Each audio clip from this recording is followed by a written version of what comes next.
First time caller line, Chris in Nebraska. Good morning. Good morning. Hey, I wanted to share with you guys a story that uh, kind of spoke the Jesus out of me, but at the same time was kind of a relief. I used to be an over-the-road trucker, and I was cruising down I-40 in New Mexico, and I got flagged over on the CB from another trucker that there'd been a rollover accident, and all the passengers in the vehicle had been ejected, and uh, took a long time to get any kind of state patrol or Flight for Life medics or anything out there, but uh, there was a young girl that had gone into shock, and I wrapped her up in the blanket and was holding her. And about an hour and 15 minutes later, they finally got there and got the major triage taken care of. And my God, that is a long time. It was a rough go. But when they finally came up and to take the girl from me, they had told me that she'd expired. She'd passed on, and I never knew it. And so I was kind of a devastating thing for me. I avoided that at I-40 interstate.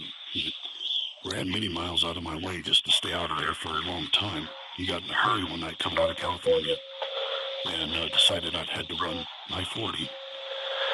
And just as I passed the mile marker where that accident had happened, the little dog that had been riding with me forever, never messed in a truck before, relieved himself in my passenger seat and went yipping and screaming into the back of the sleeper.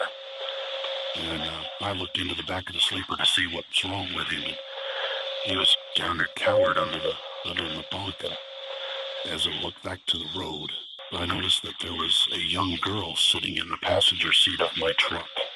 That would be my last trip on I-40. I scared the bejesus. I almost wrecked my truck. But she was, very, I mean, ghostly, I guess.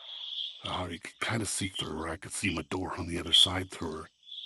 And she just looked at me and she smiled. And in a very, very soft voice, she said, "Thank you. And I'm okay." And she was gone. Oh, that's a awesome story. I, the heck, I pulled over and walked around the truck for a long, long time before I got back in it. But uh, it's like I said, the most terrifying experience of my life, and probably the most satisfying. Just something inside that really settled.